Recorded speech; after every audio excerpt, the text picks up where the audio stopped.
Here's the song that we'd like to do for all the younger set of people, the teenagers and what have you. This one's called Vacation's Over. Vacation's over. It's over. It's over.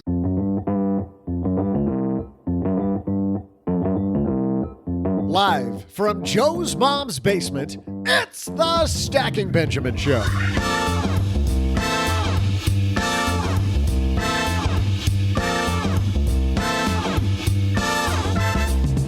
I'm Joe's mom's neighbor, Doug, and, leafing through my calendar, I see it's the anniversary of the day that Donkey Kong was first released.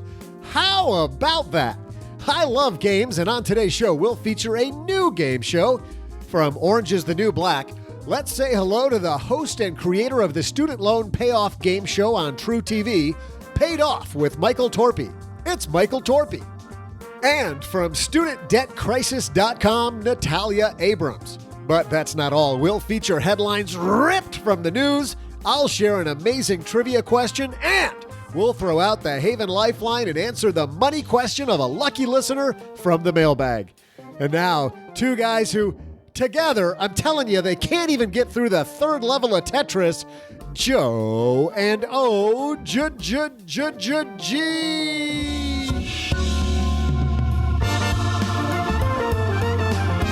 Yeah, but I'm great at Centipede.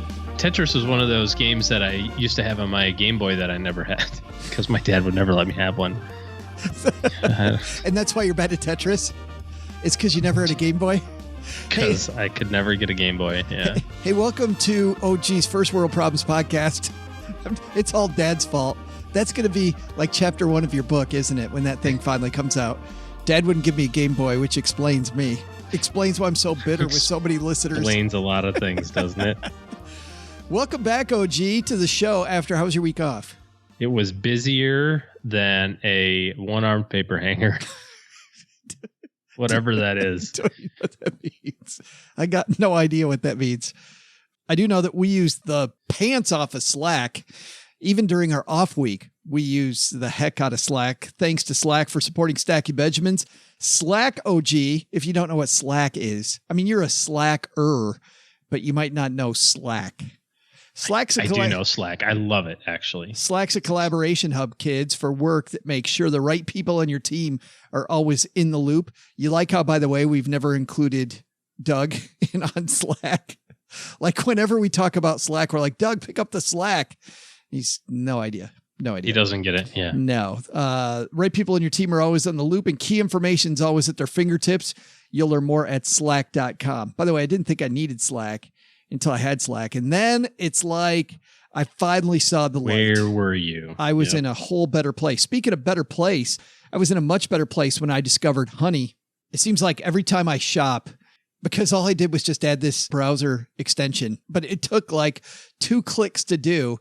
And now whenever I buy anything, Honey shows up with a coupon code going, hey, guess what? We save you some money. Cha-ching. And that means you can buy more. Yes. No. Oh. You forget what kind of podcast we're on. Thanks to Honey for supporting Stacky Benjamins. Honey is the free browser add-on that over 9 million people are using every day to save money while they shop online. Add-on. Yes, it's free and takes just 2 clicks to install and will save you tons of money. It has me already. Get Honey for free at joinhoney.com/SB. People often go to honey.com and they're like, Joe, it's not there. That's a different thing. It's joinhoney.com/SB and put the SB on there so they know that we sent you there. Por favor. Yes, absolutely. Got a great show today. You're a big fan of Orange is the New Black. Yes. Love it. It's a fantastic show. And we've got our favorite women's prison guard, Michael Torpey, who's on today. And Michael has a brand new game show helping us pay down our student debt called Paid Off. Paid Off. Yes. And we've got Michael talking about student debt and also Natalia Abrams from the Student Debt Crisis Center. She's going to help us work through student debt issues. You see that guy with $1 million of student debt? Yes. I don't know. Nope. This dental student. Dude, didn't we talk about that? We put that on the show. Guy took out $1 million. We talked about it Money in the Morning, but I don't know that we've talked about it here yet. Oh, Oh, yeah, that's right. Yeah. That's right. Because I told you about it, and then you put it on your other cooler show. That I stole it and moved it over. You are a stealer. Well, and we you? talked You're about all it in the stealing basement stuff. too. Scott in the basement. Yes, brought that's where I got it from, the basement. Yes, I was there once, you may recall. Crazy talk. It's absolutely crazy talk. But we got a show to do, so let's get this party started, shall we? Hello, darlings. And now it's time for your favorite part of the show, our stacking Benjamin's headlines. You ever get the Costco magazine, the coupon book, and you thumb through it and you're like, I didn't know I needed an Apache 2-foot by 3-foot half round doormat, but I do now. And look at them meatballs. I'm going to get meatballs and a doormat. There's like so many different things on here that I didn't think I needed, but I totally want. That's why you don't go through that stuff. Why are you even going through it? $3 off Haagen-Dazs bars. The second you open that thing up, you're in trouble. The power of suggestion. For $4 off, limit 2. Let's put OG in a room full of advertisements.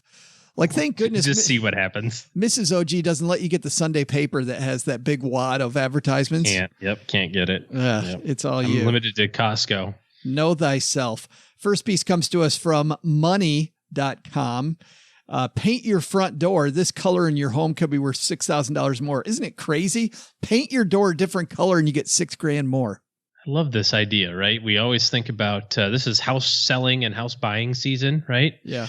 We sold our house when we lived in Michigan before we moved to Dallas. And one of the things we went through and did was repainted the whole thing. And it was probably a 5-to-1 return in terms of how much it cost us to paint the entire home. And, we spend a lot of time focusing on like all the hard stuff, right? Like I got to update my kitchen or I have to update my bathroom. And something as simple as put a fresh coat of paint on your front door probably works as well, right?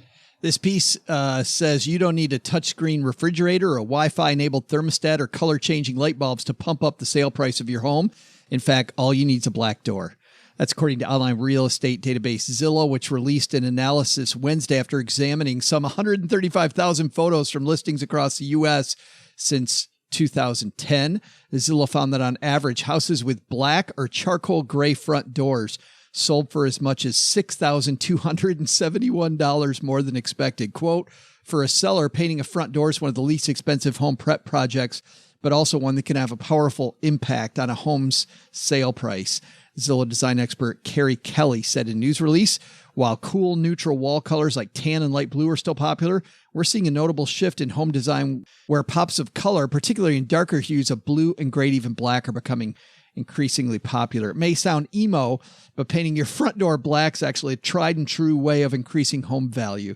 According to Realtor.com, a black door gives buyers the impression your house is a serious, stately, and safe choice. Isn't that funny? I worked with a couple of sound engineers back when I was a financial planner. Their whole job working with the car companies was to make the door sound like it shut very confidently, I guess is the word. Because if it sounded like the door shut well, people made these huge conclusions about what a well put together car it was. Right. I saw a kind of talk about the car thing. I saw a thing on Netflix or something about BMWs and how long it took them to have the chime right. Like, hey, you forgot to put your seatbelt on, like that chime, because they wanted it to be noticeable, but not intrusive and not annoying. But hello, we're here. Your seatbelt's still not on. Hello, your seatbelt's still not on. That sort of thing. Yeah. And these little things make a huge difference. Well, you look at getting back to the house, OG, you look at this idea of staging your house, and so many people still don't get this. And this has been tested over and over and over. If you stage your house, you declutter it, you stage it, you work with a professional, like that's the professional that pays dividends. Oh, huge return. Yep. I mean, something as simple as like washing your windows. So when the shades are up, you got fresh light in the house. Something as simple as taking a half a Saturday and planting flowers, out front, just makes it look 1,000 times better. OG still remembers that one time he washed the windows at home. Still makes him cry. It's like, oh my goodness, there is sunlight. No. I didn't say you should wash your windows. Or maybe I did, but I meant to say you should have your windows washed. Mrs. Slates taught me the difference between a passive verb and an active verb. Our second headline comes to us from USA Today. This is a bad day for a bank. You might have seen this one. Hungry rat shreds more than $17,500 of cash inside an ATM in India. Did you see this? Yes, I saw that. At least one money-hungry rat broke into an ATM and chewed through nearly $18,000 in cash. Authorities in India said officials at the State Bank of India thought the machine was merely malfunctioning when patrons told them it was no longer dispensing money. It was out of order since May 20th. Then technicians opened it. Shandan Sharma, manager of the SBI branch in the town of Tinsukia in the northeast state of Assam, told reporters, quote, they were shocked to find shredded notes and a dead rat. Like that dude overate on bills. Money hungry son of a... Yes. That's what happens when you get too greedy. Yes. You glutton yourself on hondos. Probably for me, it would be like tens. Probably would be. So I think that is the lesson. Don't eat your money. I think that's a good one. But maybe a better lesson is it's those little things around your house, OG. It's those little things. Stage the house. It's a small price to pay for a potentially big, big, big return.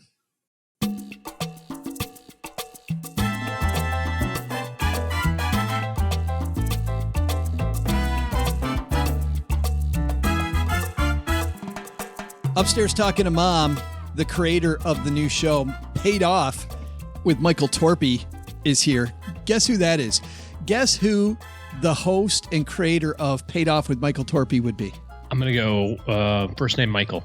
Man, you're just... He goes by Mike, though. You're a whiz. He seems like a guy that would go by Mike. Yeah, just call him Mike when he comes down. See what happens. Michael Torpey, of course, is an actor and a writer living in Brooklyn. Best known, of course, for his work on Orange is the New Black, Veep, and Inside Amy Schumer. And you've seen him tons of times on Late Night with Jimmy Fallon. Been seen in numerous nationwide commercial campaigns. In fact, one of his jokes, well, you know what? I'm not even going to talk about that. We're going to ask him about that because it's pretty hilarious how Michael got his start and paid off his student loans. Also joining us, Natalia Abrams. She's the executive director of Student Debt Crisis, where she advocates for student loan debt reform and the creation of affordable and accessible lending solutions for all borrowers and students pursuing higher education. She's a participant in the 2016 Wells Fargo Executive Directors Leadership Institute for Nonprofit Organizational Sustainability. Through her work with SDC, Abrams has appeared on CNBC, Fox News, NBC, CBS, Sunday Morning, numerous other television outlets. But now's the big one, OG, because Natalia and Michael are coming down to the basement. Let's say hello.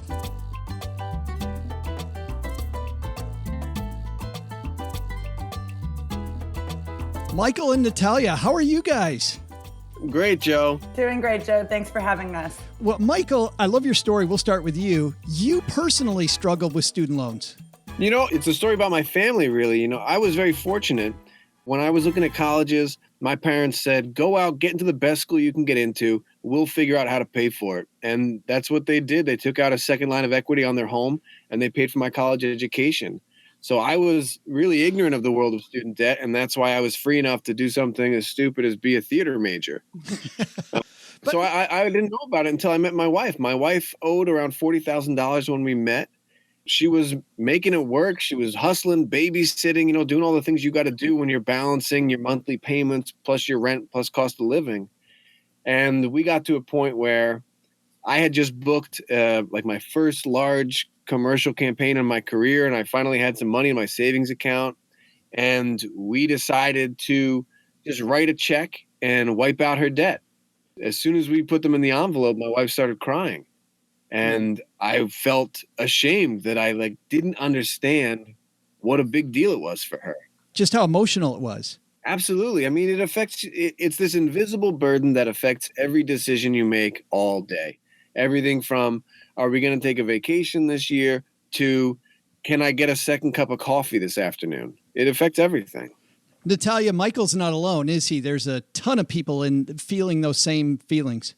Absolutely not. Michael's one of the lucky ones. You know, you shouldn't have to book a commercial or inherit money from a dead relative to be able to pay off your student loan debt. We have 45 million student loan borrowers holding 1.5 trillion, that's trillion with a T, of student loan debt. And many of those people, the average loan balance is around what Michael's wife had. It's about $35,000. But we see so many borrowers that cannot pay it off in the 10-year standard repayment time. It usually takes 20, 30 years, if you're lucky, to pay off your student loan. And of course, it's very emotional. Michael's right. People aren't buying houses. They're not purchasing cars. They're not participating in general consumer products just because of their student loan debt. It's an invisible issue. I would argue that it's becoming far more visible because of the 45 million. Somebody knows someone with student loan debt. Michael, I love the story, though, about what that commercial was, because you paid off that debt in a very sexy way. Oh, you better believe it, man. Look, I moved a lot of product modeling those underpants. It's like the least sexy underpants commercial of all time. I'm in a pair of Hanes boxers doing lunges in front of Michael Jordan. It was not attractive. How many times do you get to do lunges in front of Michael Jordan, though, in a pair of Hanes underwear? It's true. I should be grateful for the experience. Right. Natalia, when it comes You to... should be grateful that you paid off your wife's student loans. That was worth all the lunges of the world. Fair point. But it is. I mean, that's the genesis of this show is what a ridiculous series of events that led to us being able to pay off our debt. And actually, that was my next question, Michael. So that's the genesis. But really, do you remember where you were when you said, you know what, I got to do a show about student loans? I was walking down Manhattan Avenue in Greenpoint, Brooklyn. The idea came out of a couple work experiences I had. I had the privilege of working on Orange is the New Black for 2 years. And that showed me how good it feels to make a show that is creatively satisfying as an artist and also satisfying from a social justice standpoint. Having women who were in prison come up to me and talk about what it meant to have that show, for them to feel seen, to hear their stories be told, it was an incredible gift. And it really made me hungry for other projects that could marry those two things. I thought it might have been, Michael, when that one woman in season 5 had the gun pointed at your head. You're like, this feels like student loans. I think that's an acceptable metaphor for the experience. Natalia, let's turn back to you for a second, because when people have and it is a horrible analogy, gun pointed at your head, but people do really, as you mentioned earlier, feel horrible about their debt. It seems like there's a lot of misinformation out there about paying down your student loans. What are the first things people need to do when they're trying to tackle that pile of student loan debt they have? Most importantly, everyone who has federal student loans, which is a majority of student loan borrowers have that, even if they have private loans, they need to know that there's absolutely no reason for them to go into default. There are federal repayment programs called income-driven repayment programs that can help you manage your loans and come up with a reasonable monthly payment. So you do not have to go into default, which will wreck your credit, they'll garnish your wages, and it will get much, much worse. So people need to know that there is help out there, especially if you have federal loans, and they can contact us or the Department of Education to find out more. What do you think about consolidating the loans? Well, I think if you're doing a federal consolidation to get into a better repayment program, that's great. But be very wary of private loan consolidation that will convert your federal loan into a private loan, thus taking away all those benefits. We did a story once recently on our other podcast, Money in the Morning, Natalia, about this guy, and you saw this headline too. I believe it was the Wall Street Journal, the gentleman that took out $1 million. Yep. Student. How does somebody get their hands on $1 million before anybody says, let's pump the brakes?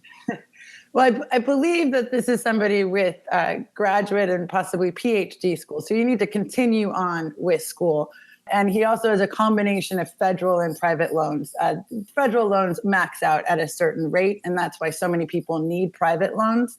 But I agree, you shouldn't even be able to get into $1 million of student loan debt, no matter what your career is going to be after that.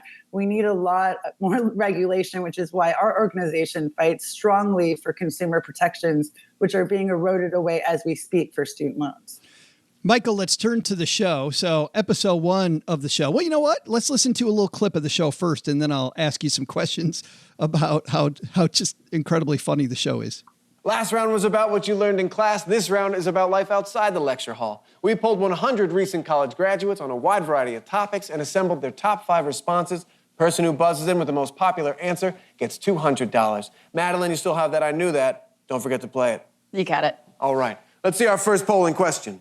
According to 100 recent college graduates, what's the best job you could have while in college? Jay. Server. Server? Now, you still have that now. Did you feel like in college? No, and even after, too. Yeah, forever and ever. Right? It's good for everything, yeah. I love it, man. Let's see it up there. That's our top answer, my man. $200 for you.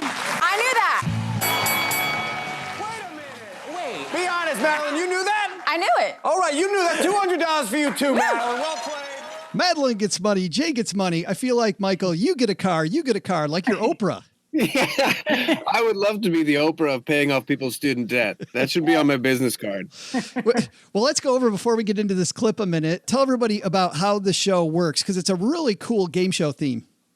We wanted to create something that would be fun for people to play and watch because we're in this dark space. We're talking about debt that's really holding people back.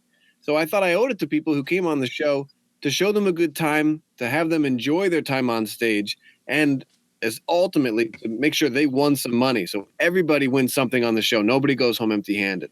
And like your spouse, one of the contestants on this first episode has about $40,000 in debt. Another has 20. The third has 17,000. And the questions, Michael, are all over the place. How do you create all the questions for the show? We wanted to keep it very varied because that reflects how different everyone's college experience is. I didn't want this to just become a college quiz bowl type game. So we keep the trivia varied, we keep it fun, and we ask all sorts of questions, including the clip you just played is a category that's based outside the classroom. So it's supposed to be quizzing you on your fellow students and general attitudes. That way, no matter what your college experience was, you've got a good chance at winning our show. I won't give away the whole show, but I will say that there's one series of questions that you ask in episode 1 that's around art that your daughter did. Now, tell me, are those pictures that you show on your screen, did you really have your daughter do those? My daughter is only 1.5, so I'll let the viewers look at those drawings and then make their own conclusion.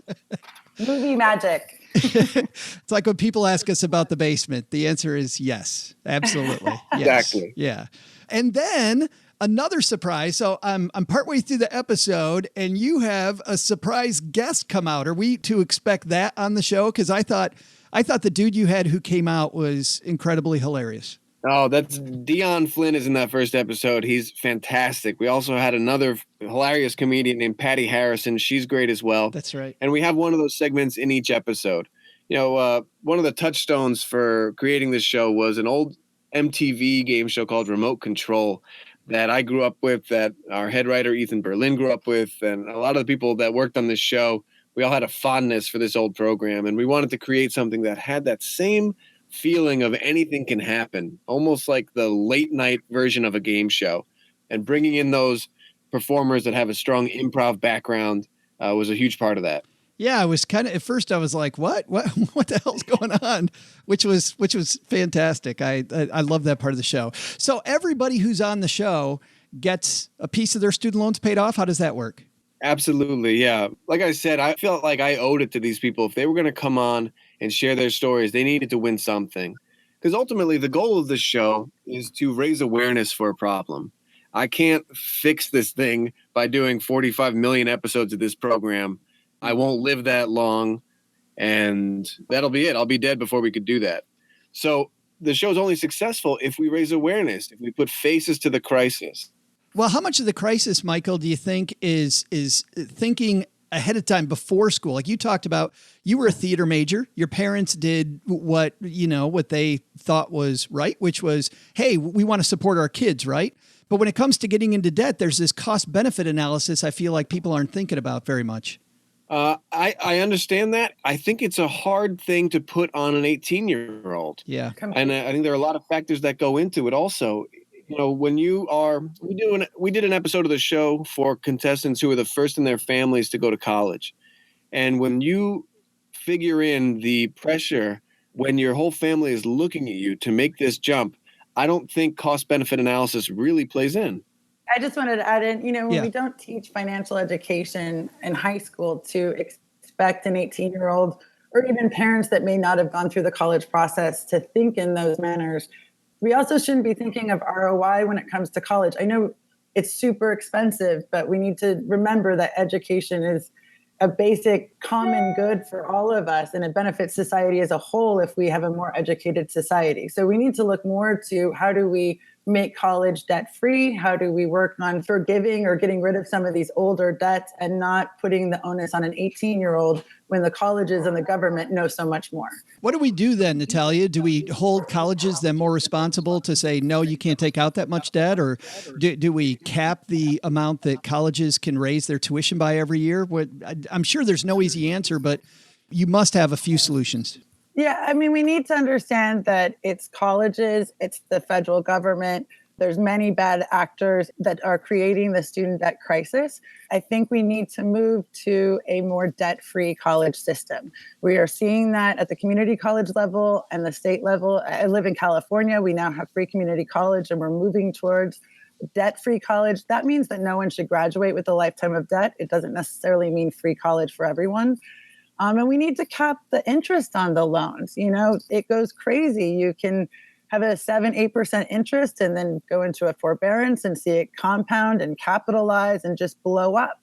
So we definitely need to treat student loans at least the way we treat mortgages, allow for refinancing, allow for bankruptcy, give basic consumer protections to these loans. That's a first start. And then we need to look at overhauling the entire higher education system. Yeah, that sounds easy.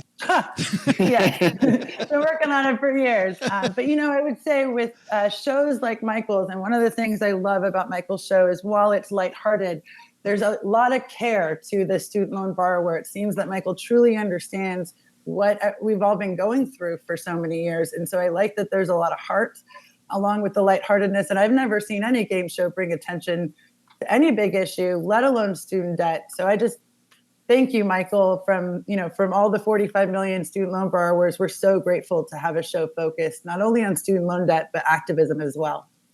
I really appreciate that, Natalia. I mean, Natalia was instrumental in helping shape the tone of the show because I wanted to make sure that we were doing right by the people whose stories we were trying to tell. The show's called Paid Off with Michael Torpey. Michael, when and where do we get this goodness? It starts on Tuesday, July 10th at 10 p.m. on Tru TV. And every Tuesday at 10 p.m. after that. That's so awesome. Congratulations on a great show. By the way, I would be remiss if I didn't talk to you for a second about Orange is the New Black. Tell me about walking onto that set for the first time. I was just telling somebody, I don't want to simplify this, but things are better when women are in charge. It's just that simple. That set, Genji Cohen sets the tone at the top. That set is the most collaborative ensemble I have ever been a part of. You've got, Golden Globe winner Uzo Aduba not missing a single take, being there to support you every time you're filming. It was just an unbelievable experience and really taught me about what it's like to put a team together to create something big. It's always been fun to watch, and you can really feel it, obviously, in the end product and all of the awards that Orange is the New Black has earned. I mean, clearly show exactly what you're talking about. Hey, everybody, if you're walking the dog or you're on your commute, we'll have links in our show notes to Paid Off with Michael Torpey, so you can catch it when it comes out. Michael, Natalia, thanks a lot for hanging out with us here and talking about the show and about the big problem of student loans. Absolutely. Thanks so much. Joe, thanks for having us over. It's a great basement. Hey there, trivia fans. I'm Joe's mom's neighbor, Doug, and I can't believe today's the anniversary of Donkey Kong. Although, Donkey Kong wasn't really my thing. I was more of a pinball guy. Yeah, ever since I was a young boy, I played that silver ball from Texarkana down to Mount Pleasant. I must have played them all. But enough about me. Here's your trivia question. In what classic arcade game can you throw a javelin so high you just might accidentally hit a bird? I'll be back with the answer in just a moment.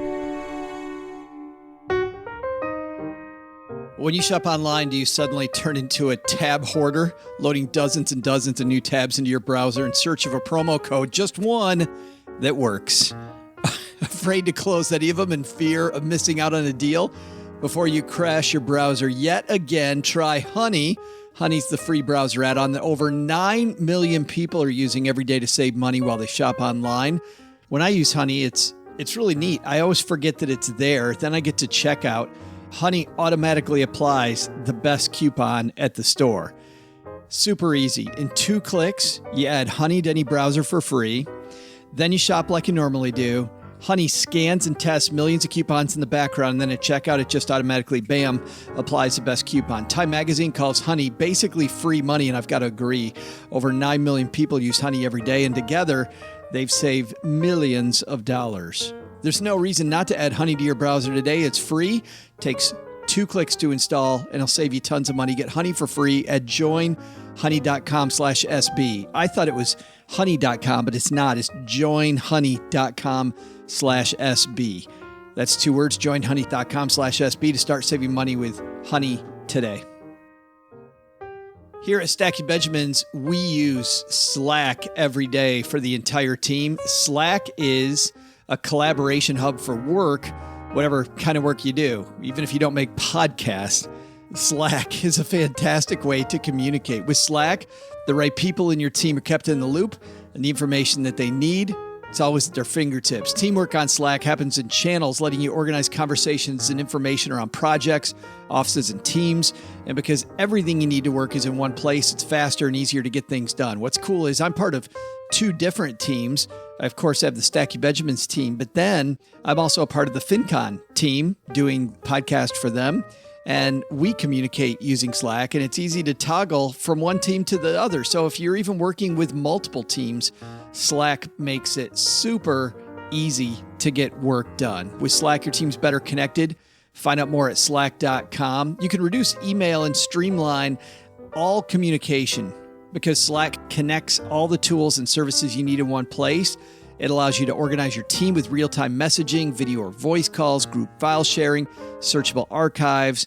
It's all in one easy-to-use app. And it's easy and convenient. You can drag and drop file sharing work with the apps you already use like Jira, Salesforce, Zendesk, Google Drive. We use it with Google Drive here at Stacky Benjamins.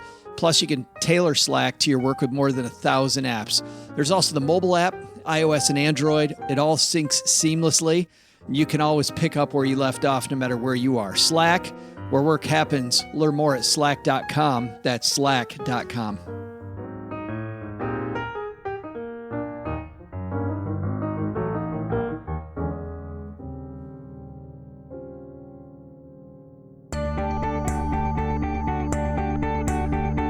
Howdy, trivia nerds. I'm Joe's mom's neighbor, Doug, back with your thrilling trivia answer. You know, we've been talking about arcade games, and my friend Gertrude has a lock down at the Sizzler on the high score in Centipede.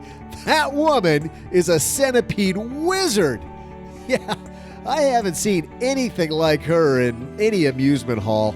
That white-haired octogenarian sure plays a mean centipede. Anyway, here's my question. How do you think she does it? I don't know. What makes her so good? But today's question isn't about Centipede. It's about a different game. Here was the question. In what classic arcade game can you throw a javelin so high you just might accidentally hit a bird? In the game Track and Field, if you accidentally hold the button too long, your javelin will go nearly straight up, bringing down a bird. I'm fairly certain PETA wasn't around back when that game was created, but still, good news. I have it on good authority that no real birds were harmed during the making of that particular video game. See ya!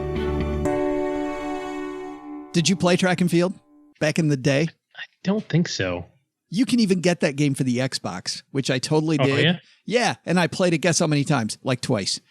I got it to like impressively show my kids, and then I didn't play it again.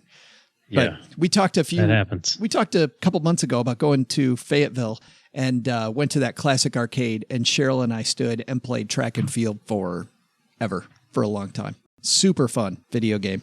Hey, speaking of super fun, let's throw out the Haven Lifeline and we'll tackle some of life's most important questions. Our friends at Haven Life Insurance Agency, OG, they put what you value first.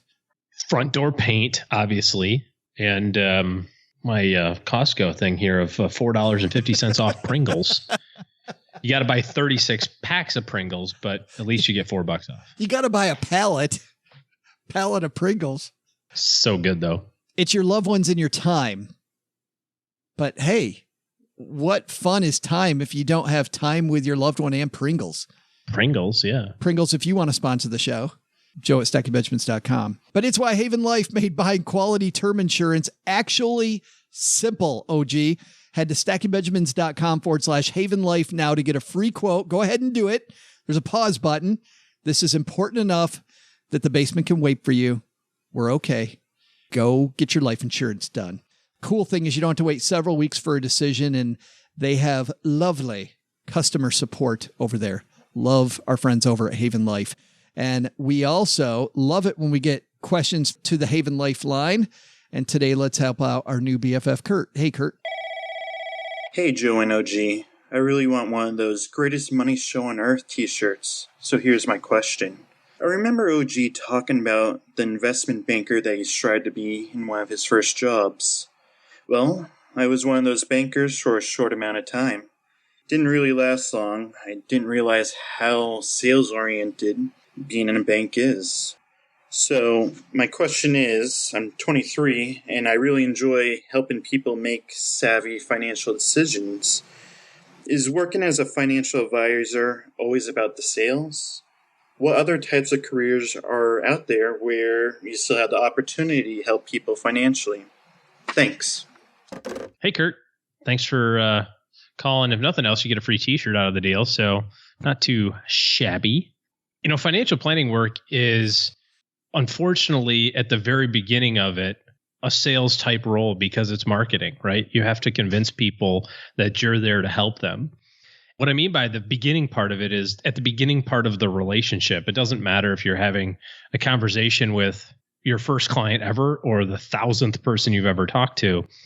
It's still, in some respects, quote unquote, a sales job, right? You're trying to illustrate to them that working with you or using your solution or whatever the case may be is a sound decision, and that you're going to do your level best to help them succeed. And of course, that costs money.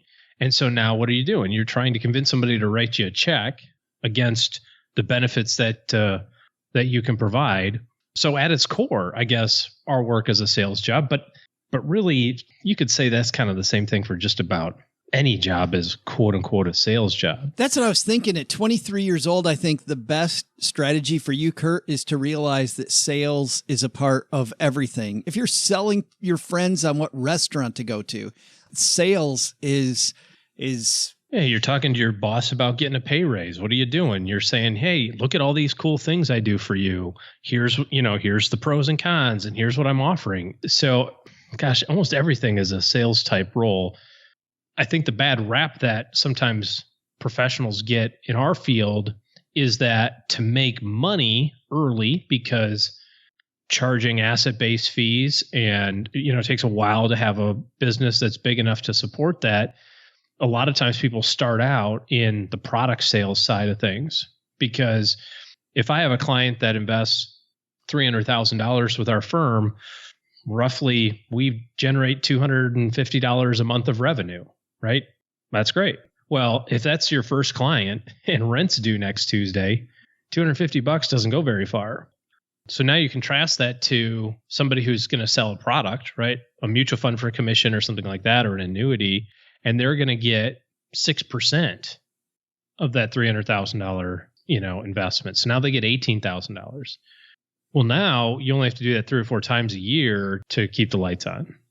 I think that's where people get the bad rap, is they think of sales being a product sale, but the reality is that everything is, in some respects, selling oneself. And so there's a lot of different positions. So this question was, are there a lot of, what other things are there, right? You can work with individuals like we do. You can work with institutions.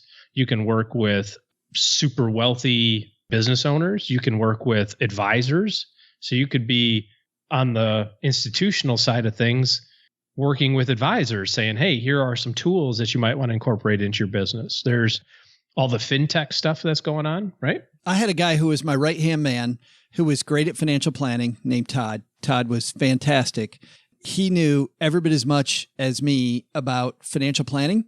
And because of that, I trusted him to actually make the written plan that he and I discussed together. So we would have strategy meetings where we decide together what I'm going to recommend to the client.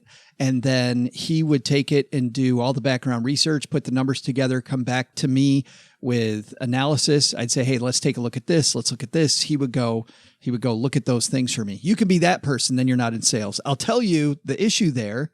Todd got paid a lot less money than I did. Got paid a lot less. Yeah.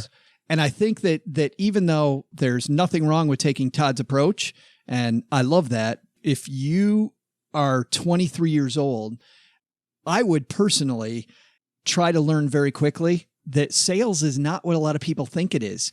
People hear sales and they think you have to be slick. You have to be super charismatic. I've seen people that are not charismatic at all that are great at sales. And for two reasons: they believe in their product that they're selling, and they also believe the person in front of them they can help. And it's not about anything except those two things.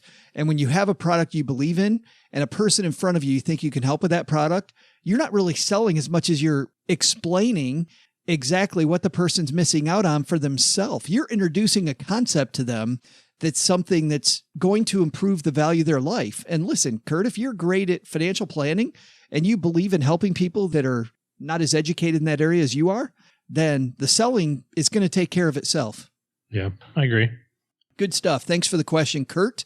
We also get letters down here in the basement. And today, Doug just brought down the mail. Let's see who this one's from. This one comes from our new friend, Riley. Riley says, I've been listening to the show for a year now, and the only thing I've learned is to not eat rotten coleslaw. Well, there you go. Yep. It's an important lesson, Riley. And actually, Riley says, but that seems like common knowledge.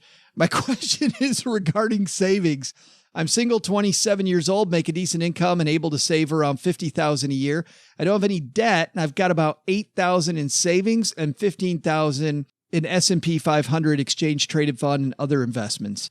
I'd like to buy a house, but I'm not sure when it will be. It could be anywhere from 1 to 5 years in the future. Would you recommend keeping it in the savings account or putting it in the S&P 500 exchange traded fund or another investment? I don't want to miss out on earnings, but at the same time, realize it could be short term.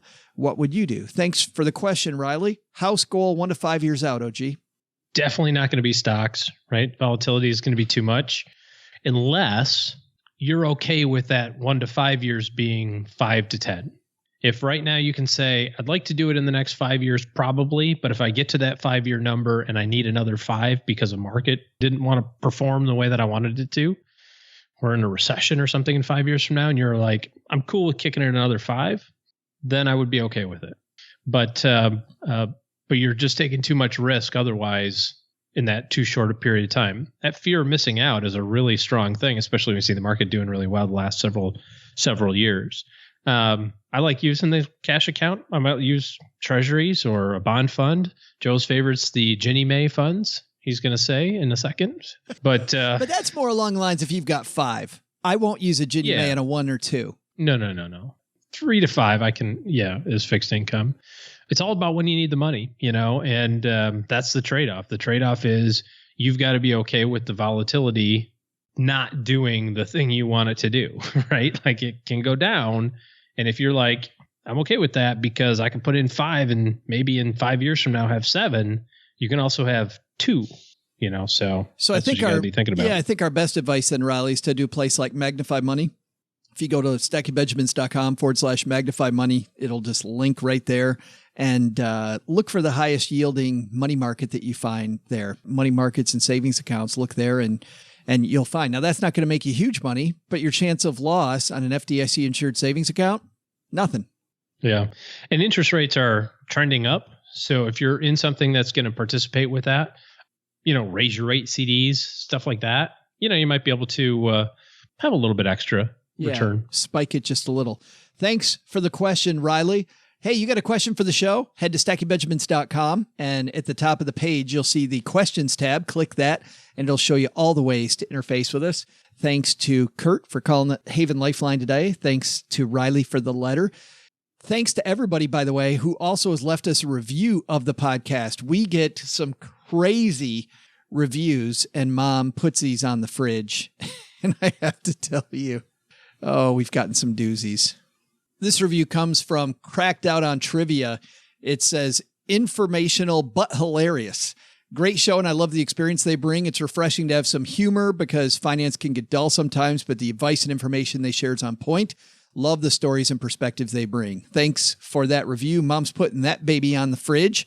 If you can review the show, take just a second. You'll explain to a new potential listener exactly what they're getting into. That's a little different with Stacking Benjamins than with a lot of the shows that are out there.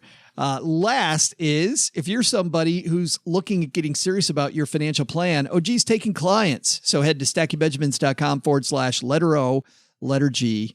That'll lead to his calendar where you can then have a discussion about getting your money moving in the right direction. And definitely you're going to have a big discussion like we talked about a lot today about what your goals are and what your time frame is and that sort of thing. stackingbenjamins.com/OG. All right. That's going to do it for today. So happy we're back. Another 8 weeks of shows. Doug, take it from here. What should we have learned? Sure thing, Joe. I'll tell everybody what they should have learned today. Why don't you just go back to playing that really complicated game of Pong you got going with OG? Hey, everybody. First, take some advice from Natalia Abrams and Michael Torpey. Consider all options when paying down those student loans, like income-based plans and consolidation strategies. But only once you've done enough homework to know that you aren't irrevocably hurting your repayment strategy down the road. Second, thinking about making big changes to your house? Maybe a simple coat of paint will do the trick. But the big takeaway is simply this. Even on my favorite table, Gertrude can beat my best. Her disciples lead her in, and she just does the rest. She's got crazy flipper fingers, never seen her fail. That white-haired lady sure plays a mean centipede. Special thanks to Michael Torpey for joining us in the basement. You'll find his new show, Paid Off with Michael Torpey, on Tru TV this week. Thanks also to Natalia Abrams for stopping by. You'll find Natalia and lots of resources on student debt at studentdebtcrisis.com. This show was created by Joe Saul-Sehy, produced by Richie Rudder-Reese, and engineered by the amazing Steve Stewart. Online, visit us on Twitter at @SBenjaminsCast or on our Facebook page. Shannon Cowan is our community manager and social media guru. I'm Joe's mom's neighbor, Doug, and I just jumped the shark. SB Podcasts may receive payment on the show from sponsors and guests in the form of books, giveaway items, discounts, or other remuneration. There's no way you would take advice from these dorks, but like Joe's mom always says, don't take advice from people you don't know. This show is for entertainment purposes only, and before making any financial moves, consult with a real financial advisor. Finally, our apologies to Pete Townsend, Roger Daltrey, and The Who for any involvement they may or may not have had in today's episode. Also, Mom wants us to apologize to anyone under the age of 35 for including a joke in today's show that probably went way over their head.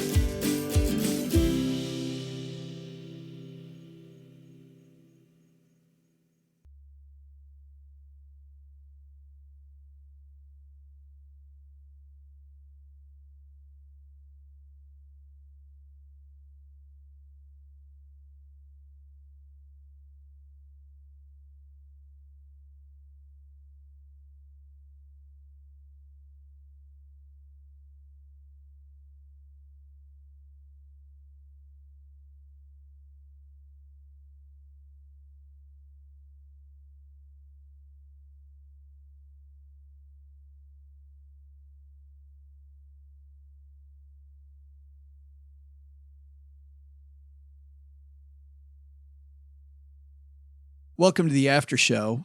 This is the part of the show that doesn't exist. New people, the rule is this. What happens in the after show stays in the after show. We don't talk about this. So excited about a couple things. Number one is our tour, OG, is getting ready to go. And very soon we're going to have tickets on sale. So we are coming to Orlando, September 25th. Then 2 weeks later, we will be in Kansas City on October 9th. And on October 23rd, we're coming to Detroit. So if you're anywhere close to any of those cities, make sure you sign up for the Stacker, stackingbenjamins.com/stacker. And that's where we're going to disseminate first all the information about getting tickets to one of those venues. They're small places, OG. I was just at the venue in Kansas City, 300 seats. So we're just about to release the guest lineup and thinking they're going to go. Need a ticket to get in. You have to have a ticket. And the price is very low, by the way. Affordable? Yes, incredibly affordable. In Kansas City and in Orlando, the tickets are $10. At the time of this recording, I don't yet have the price in Detroit, but by the time this actually... Probably 15, just because. Just because it's... Yeah, just that's inflation. By the time we get to the third show, Detroit, the word will be out about us. And by the way, just looking at... Which could be good or not good. Might be closed down. So get your tickets now, just in case. Might be closed down by the time we get to Detroit. But we've been designing this show for quite a while. And you know it's going to be funny when we can't stop cracking ourselves up. So, so excited to come to those cities. I got a note from a dude who's in Columbus who said, hey, what day is that? Because I want to come up from Columbus to see it. He probably wants, because you keep talking about that some fisticuffs school in Ann Arbor. You keep talking about, he might want to sit in the front row and throw tomatoes at you, which I'll love. I'll have a front row seat to that any day. Hey, I didn't have a front row seat because that's the worst seat in the movie theater, but I did go see a movie. So let's talk about this. I just saw this new hit movie, Jurassic World. She's tranked. Okay, come on.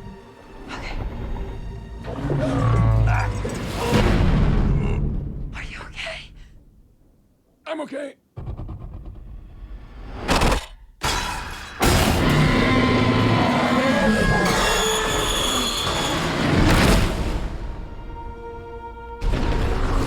How many can you save? 11 species. Blue is the last of her kind. You'll never capture her. We thought you might know someone who could help.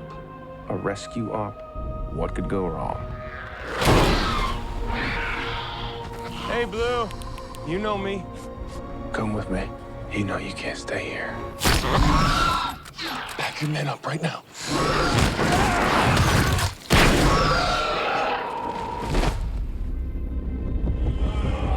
It was all a lie! The man who proved raptors can follow orders. You never thought how many millions a trained predator might be worth? They're gonna sell them. Not Blue. They need it for something else. What is that thing? They made it. This is the most dangerous creature that ever walked the earth. The most dangerous creature that ever walked the earth, OG. Isn't that exciting? Sure.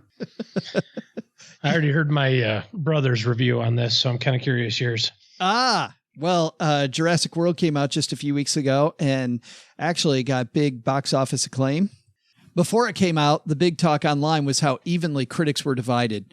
And the amount they were divided, half of them loved it and half of them hated it. There was very little middle ground. And so I was curious to see what I would think. The main parts are played again by two very likable characters. Owen Grady, played by Chris Pratt, and the role of Claire Dearing from the last movie, played by Bryce Dallas Howard. You like them in the last one. If you saw the last one, did you see the last Jurassic Park? No, did not. Oh, I really liked it. I thought it was a ton of fun. It's one of the few movies I saw twice at the theater. Not that it was good enough to go see twice. I can hear people running off the road with their car going, you saw Jurassic Park twice? Like the last, whatever it was called, one. They're like, are you kidding me? I had some family members, my daughter and her boyfriend wanted to go see it, and it was playing at the Dollar Movie Theater. So we're like, yeah, we'll see it again.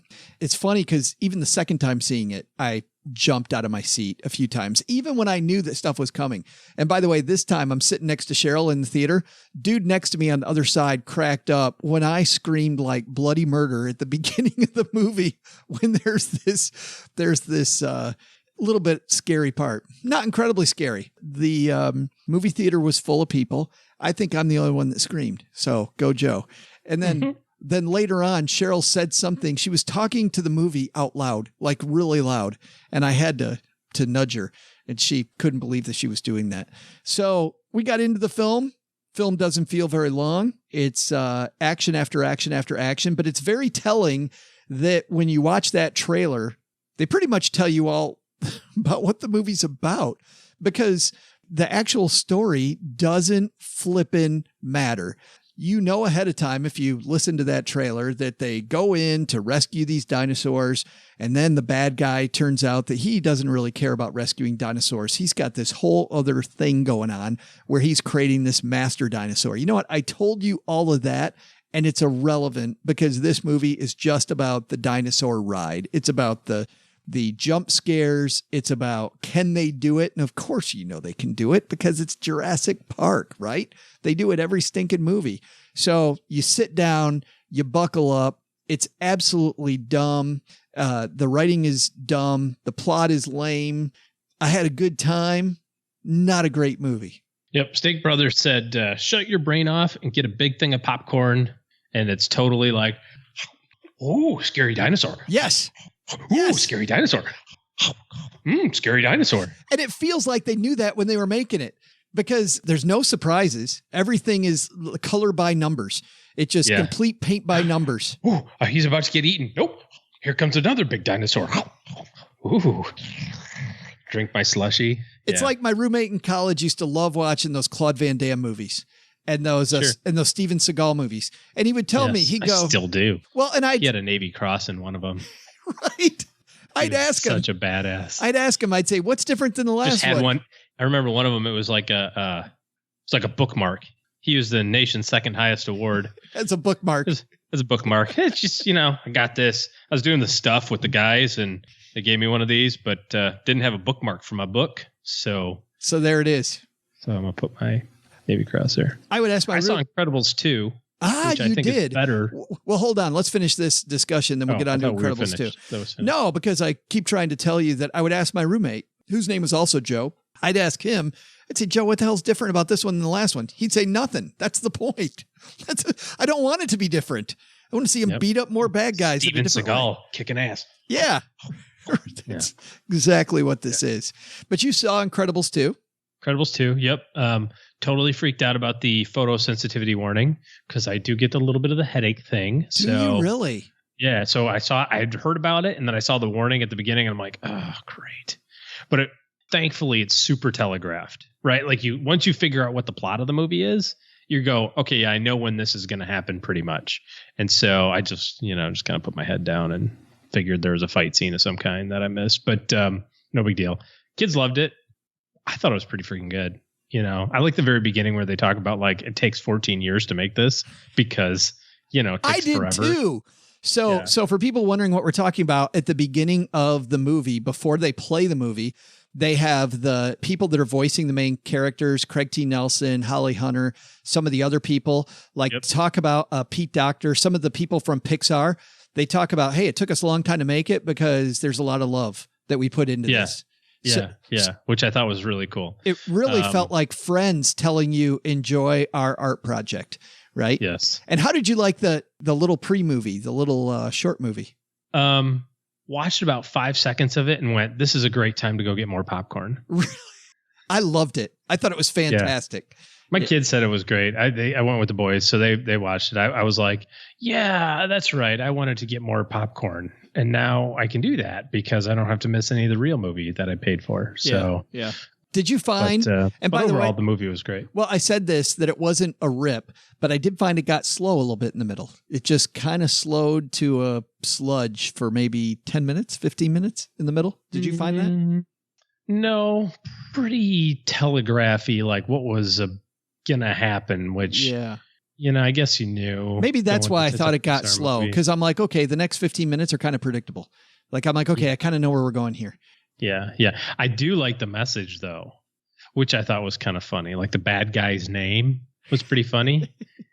Those of you who will see the movie will get it. But I got to tell you, I like the back and forth that Pixar does between entertaining parents and then entertaining kids.